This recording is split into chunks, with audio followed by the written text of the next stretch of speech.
Friends, आज हम लोग डिस्कस करने वाले हैं रीजनिंग के एक बहुत ही महत्वपूर्ण टॉपिक जिसका नाम है काउंटिंग फिगर। इसमें डिफरेंट तरीके के जो है इमेजेस दिए जाते हैं, चित्र दिए जाते हैं। उसमें जो है कितने सारे या तो त्रिभुज को नापना होता है, उसमें कितने त्रिभुज हैं, या फिर उसमें कितने चतुर्भुज हैं, या उसमें कितने वर्ग हैं, आयत है, ये सब को नापा जाता है, गिना जाता है। सॉरी, उसमें कितने ये सब है, त्रिभुज, वर्ग, आयत, तो ये सब को गिना जाता है। तो आइए हम लोग इस टॉपिक को स्टार्ट करते हैं और एक शानदार ट्रिक्स के साथ इसको हम लोग देखते हैं।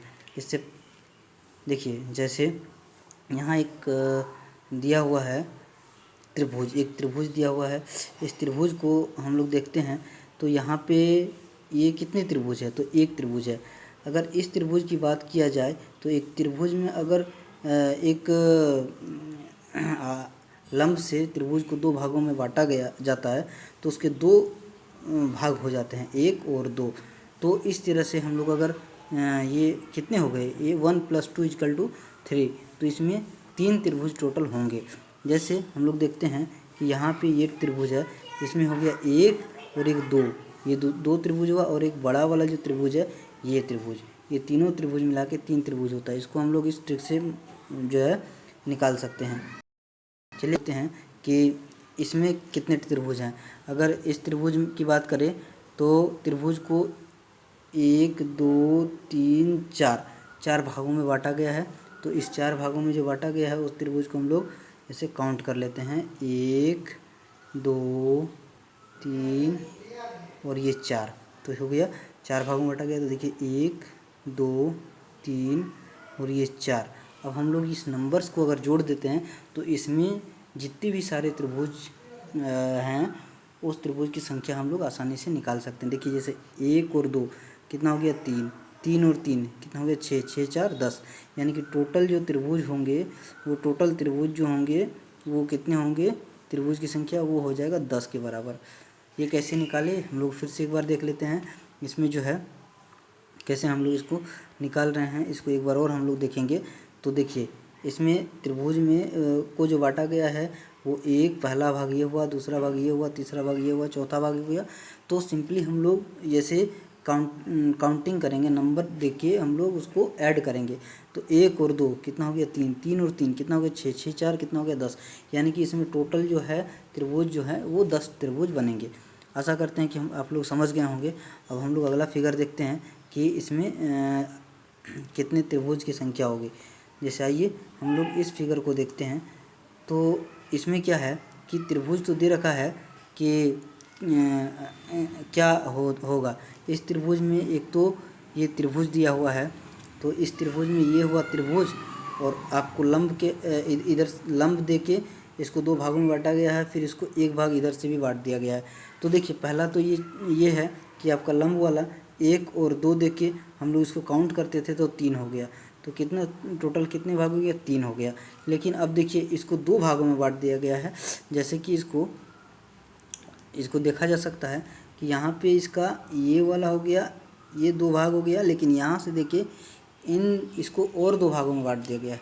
तो इसको कैसे हम लोग नापते हैं, इसको कैसे हम लोग गिनते हैं, इसको हम लोग देख रहे हैं। आसानी से हम लोग इसको याद कर सकते हैं। पहला तो हो गया 3 हो गया, 1 और प्लस 2 3 हो गया, 1 और प्लस 2 ये तो 3 हो गया, ये देखिए 3 है।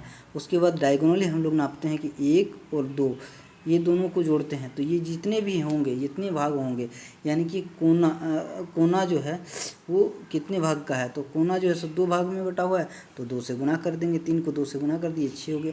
टोटल इसमें त्रिभुज की संख्या कितनी हो जाएगी, 6 हो जाएगी। फिर से एक बार हम लोग देखते हैं इसका जो है सो पहले ये देख लेते हैं कितने भागों में है, तो 2, 1 और 2 मतलब जोड़ के कितना हो गया, 3, ये 3 हो गया। अब उसके बाद इधर से हम लोग डायगोनली ये हम लोग तिर्यक में देखते हैं, तिरछे में, तो कितने हैं, एक तिरछे में कितने हैं, तो 1 भाग और ये 2 भाग, यानी कि 2 भाग है। तो इस 2 को यहाँ लिखते हैं, और ये 3 कहाँ से आया था, ये दोनों को जोड़ के आया था 3, तो 3 दूनी 6 हो जाएगा। चलिए आशा करते हैं ये समझ गए होंगे। इससे पहले हमारे चैनल को अगर सब्सक्राइब नहीं किए हैं तो सब्सक्राइब कर दें, लाइक और शेयर करना ना भूलें, ताकि आपको पल पल की अपडेट मिलती रहे। चलिए अगला हम लोग क्वेश्चन देखते हैं कैसे होगा ये। यहाँ एक क्वेश्चन है जिसमें कि दे रखा है कि इस त्रिभुज में जो है सो कितने जो है सो इस चित्र में। तो देखिए ये पहले तो दो भागों में बांट दिया, तो यानी कि 1 और 2 कितना हो गया, तो 3 हो गया। ये तो समझ आ गया, 3 आ गया। अब देखिए इधर से हम लोग देखते हैं कि इसके समांतर रेखाएं कितनी हैं, तो 1 2 3 हो गई। तो यानी कि एक भाग ये हो गया, दूसरा भाग ये हो गया, तीसरा भाग ये हो गया, ठीक है, और ये चौथा भाग लास्ट वाला हो गया। तो यानी कि 4 भाग है, तो ये 4 भाग लिख लिया, और ये 3 हमारा जोड़ के आया था, तो 4 तिया कितना होता है, तो ये 12। इसका आंसर कितना हो जाएगा, तो इसका आंसर हो जाएगा आपका 12 हो जाएगा। चलिए अगला हम लोग देखते हैं कि क्या होता है। देखिए इस फिगर में हम लोग देखते हैं कि क्या है, फिर हम लोग सिंपली वही देखेंगे कि 1 है, 2 है, 3 है, 4 भाग है। ये तो 4 भाग है, तो इसको जोड़ना पड़ता है, यानी कि इसको हम लोग क्षैतिज में जो देखेंगे कि कितना है, तो 1 और 2 3 और 3 6 और 4 10 होता है, यानी कि हमारा कितना टोटल 10 हो गया। अब देखिए डायगोनली हम लोग को देखना होता है कि कितने भागों में बांटा हुआ है। तो देखिए 1 2 3 4 और ये 5 भागों में बांटा हुआ है। तो हम लोग इस 5 को कहाँ लिखेंगे, इस 5 को हम लोग यहाँ लिख देंगे और गुना कर देंगे, जो हम लोगों ने जोड़ के लिखा था 10, उस 10 के साथ गुना कर देंगे। तो कितना हो गया टोटल 10 और 10 5 कितना हो गया 50, यानी कि हमारा 50 जो है इसमें आकृति बन जाएगा, 50 गो त्रिभुज बनेगा। चलिए अगला हम लोग क्वेश्चन देखते हैं फटाफट। देखिए ये क्वेश्चन जो है बहुत बड़ा है, इसमें कितने भागों में बांटा गया है, इसको भी बड़े आसानी से इस ट्रिक से हम लोग निकाल सकते हैं। क्या होगा कि हम लोग इधर से गिनते जाएंगे और इसको नंबरिंग करके और जोड़ लेंगे। तो इसको जोड़ते हैं, 2 और 1 3 3 6 4 10 5 15 6 15 6 21 21 21 और 7 कितना हो गया 28 28 और यहाँ पे 28 और 2 कितना हो गया 28 और 8 है, तो 28 और 2 30 और 6 36 36 और इधर हो गया 9 36 और 9 45 45 45 और 10 45 10 55 55 और 11 55 और 11 हो गया 55 और 1 नहीं 55 और 11 है, तो ये 56 लिखा है, शायद हमें गिनने में गलती हुई होगी।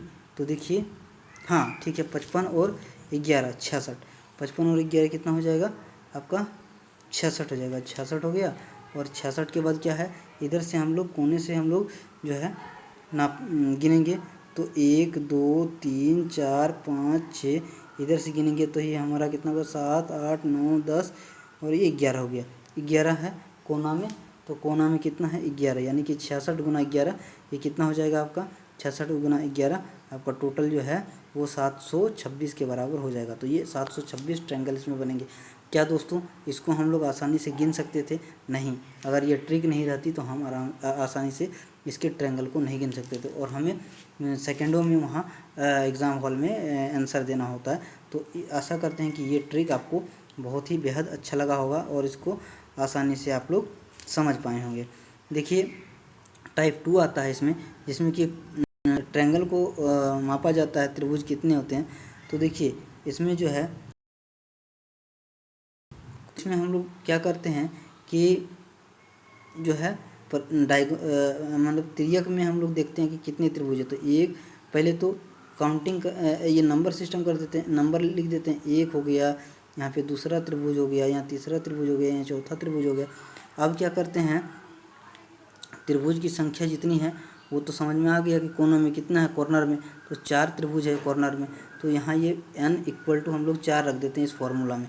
क्या है फार्मूला, इसको हम लोग याद रखेंगे, n × n + 2 × 2n + 1/8। ये देखिए ये कितना अच्छा फार्मूला है, n × n + 2 × 2n + 1/8, ये है फार्मूला। यहाँ n हम लोग जो है सो 4 रखेंगे, तो 4 रखने पे क्या होता है कि n की जगह पे 4 रखें, 4 + 2 6 होता है, ये 6 हो गया, 4 2 6, और यहाँ पे 2n यानी कि 8 + 1 9, तो ये 9 हो गया, और ये हो गया आपका 6, और ये हो गया 4। तो इसको जब हम लोग 8 से गुना करेंगे तो इसमें आंसर कितना आ जाएगा, ये आंसर आ जाएगा आपका 27। तो इसमें त्रिभुज की संख्या कितनी हो जाएगी, 27 हो जाएगी। आशा करते हैं आप लोग समझ गए होंगे। एक बार और इस फॉर्मूला को आप लोग याद कर लेंगे।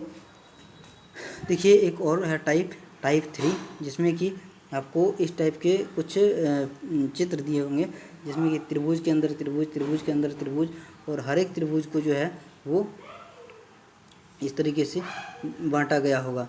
चलिए हम लोग इसको देखते हैं कि क्या हम लोग इसको बनाते हैं कैसे।